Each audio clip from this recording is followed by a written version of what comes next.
masih bersama kami di Berita Padang. Bagi Anda yang baru saja bergabung, kami hadirkan kembali 3 berita utama pada pagi hari ini.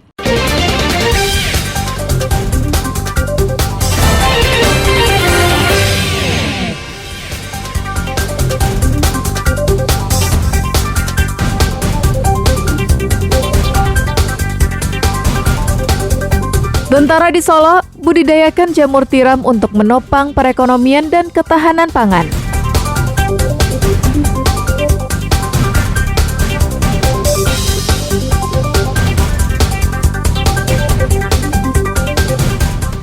Lukisan petir, gunakan listrik tegangan tinggi, hasilkan karya seni bernilai jutaan rupiah.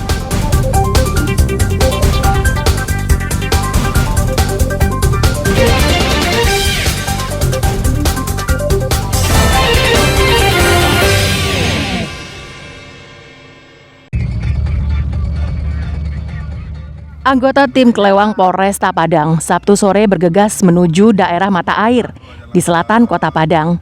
Petugas baru saja memperoleh informasi jika Arianto yang mengupak rumah warga di daerah Kotokacia beberapa hari yang lalu berada di sebuah warung. Bagi polisi, Arianto merupakan pencuri yang licin. Bapak beranak 2 ini selalu lolos dari incaran. Dalam catatan tim Kelewang, Arianto berkali-kali mencuri di daerah itu. Dalam 3 bulan terakhir, setidaknya Arianto telah mencuri 4 kali di sekitar daerah Padang Selatan.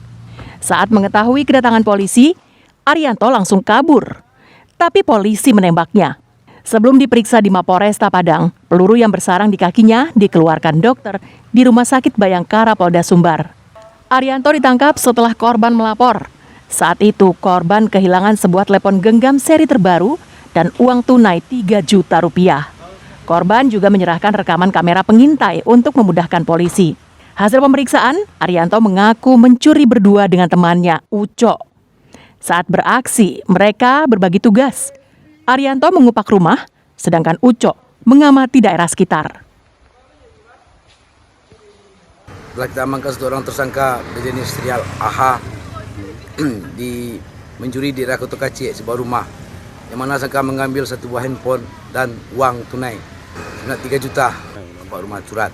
Tersangka waktu diamankan tersangka kabur dan melakukan tindakan tegas terukur. Tersangka dan barang bukti diamankan di Polresta Padang untuk melakukan proses selanjutnya. Kini Arianto masih diperiksa polisi secara intensif. Selain mendata aksi yang dilakukannya, polisi juga akan menyita barang-barang curian yang telah dijual Arianto. Sedangkan Uco masih dicari polisi. Alfi melaporkan dari Padang.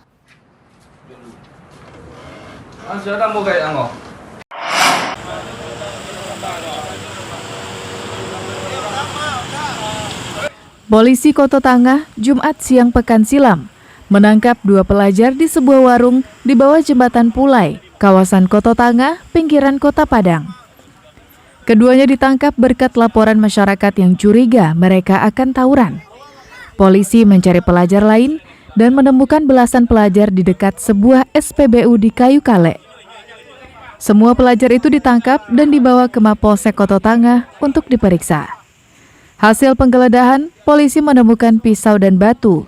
Mirisnya, 2 dari 16 pelajar yang ditangkap tersebut masih berusia 14 tahun dan pelajar sebuah SMP negeri di kawasan Tabing, Padang. Kapolsek Kota Tangah mengatakan polisi telah bersiaga karena kebiasaan pelajar di daerah itu tawuran pada hari Jumat. Dari 16 orang yang ditangkap, 2 diantaranya ditahan karena membawa senjata tajam dan proses selanjutnya di Mapolresta Padang. Samurai, celurit, batu, dan besi yang telah dibengkokkan menyerupai pisau, serta 1 spanduk ukuran 2 x 1 meter disita polisi dan dijadikan barang bukti. Baik untuk yang 2 yang kita amankan di TKP pertama beserta masyarakat, itu proses hukumnya tetap harus kita lakukan dengan menggunakan senjata tajam seperti yang ada pada barang bukti yang kita amankan berbentuk samurai, termasuk 1 bilah celurit juga. Nah, sedangkan untuk TKP kedua itu SMP-nya adalah SMP 15, itu baru perencanaan.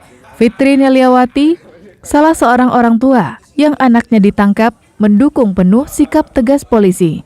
Ia juga merasa beruntung anaknya masih bisa ditemukan di kantor polisi daripada ditemukan di rumah sakit akibat tawuran. Karena penangkapan ini supaya anak kita jangan kena senjata sasaran yang lainnya lah. Sepertinya yang pelakunya ini itu yang ujung-ujungnya kena anak kita kan itu. Ya terima kasih untuk Kapolsek Lubuk Buaya karena anak udah diamankan begitu. Nah, sepertinya kita tidak menyalahkan karena penangkapan ini. Terima kasih anak kita diamankan. 14 pelajar lainnya yang berasal dari sebuah SMP negeri yang lokasinya di depan Mapolsek Kota Tangah baru diizinkan pulang setelah membuat surat perjanjian bermeterai di hadapan kepala sekolah dan orang tuanya masing-masing. Robiham melaporkan dari Padang.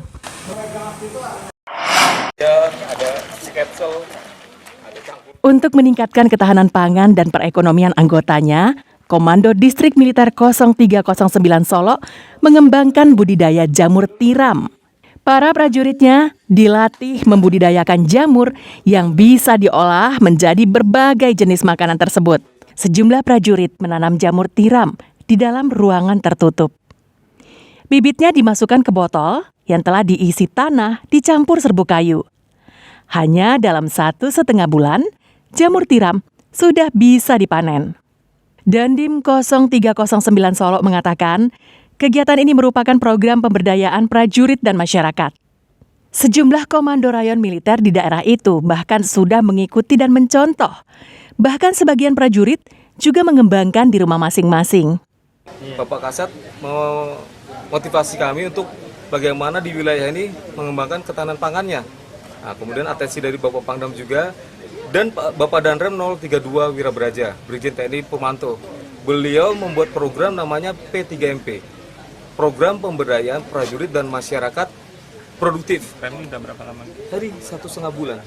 Bibitnya memang kita F2-nya masih dari Jawa, udah berapa kali tiap hari. Rata-rata mungkin 4-5 kilo lah. Menyambut baik yang diinisiasi oleh Bapak Dandim. Ini kita ikut akan mengembangkan di tahun-tahun ke depan. Kenapa demikian? Karena Kabupaten Solo akan mengembangkan ini, karena ini salah satu pendapatan alternatif dari masyarakat kita dengan pekerjaannya yang tidak sulit, dengan modal yang tidak terlalu banyak, menghasilkan cuan yang lebih, menghasilkan rupiah yang lebih yang bisa untuk meningkatkan pendapatan masyarakat kita. Jamur tiram budidaya Kodim 0309 ini sudah menghasilkan 5 kg jamur setiap harinya. 1 kilogram jamur tiram dijual Rp20.000. Setidaknya dalam 1 bulan, para prajurit TNI Angkatan Darat ini bisa meraup hasil Rp3 juta. Dari Solo, Garnadi melaporkan.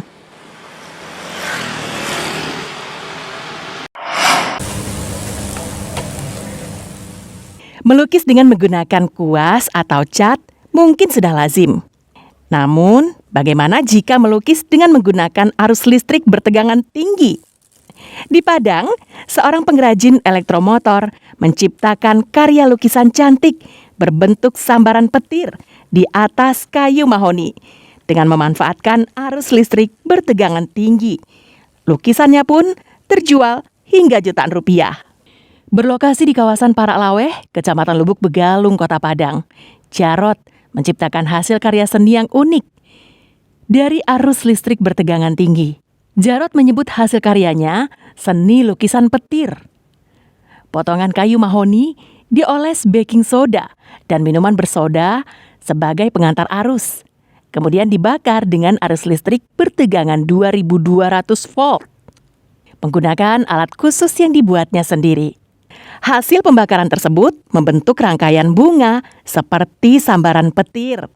Kemudian dibersihkan dan dipercantik dengan pernis kayu dan menjadi karya seni yang indah serta unik. Lukisan ini dijual dari harga Rp400.000 hingga Rp3 juta, tergantung besarnya motif. Ini ceritanya lukisan petir. Lukisan petir kalau di luar Littenberg namanya. Terus konsepnya ini perpaduan dari ilmu fisika dengan seni lukis. Terus kita oles medianya pakai baking soda sama Sprite.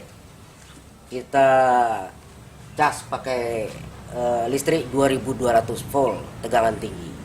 Cuman yang ini sangat berbahaya. Sangat berbahaya. Yang dari yang kecil-kecil ke begitu 400.000 itu saya patok 3 juta. Dengan di dalamnya ini yang terbuat dari kayu ini, menurut saya ini bagus lah. Tidak ada tempat lain ini kayak gini. Orang pengrajin kayak gini ini sangat kreatif bagi saya ini. Kan saya pajang di kafe saya nanti. Di toko saya nanti saya akan pajang ini. Lebih menarik lah toko saya kalau pakai ini nih. Dengan kerajinan yang bagus kayak gini. Lukisan petir milik Jarod sering dijadikan pajangan di kafe atau hiasan dinding di rumah. Lukisan ini kerap juga dijadikan cenderamata. Dengan berbekal limbah kayu serta induksi listrik, Jarod pun bisa meraup omset hingga belasan juta rupiah per bulan. Dari Padang, Robiha melaporkan. Saudara, informasi tadi sekaligus menutup berita Padang pagi ini. Saya Frin Meriana dan tim redaksi yang bertugas mengucapkan terima kasih. Sampai jumpa.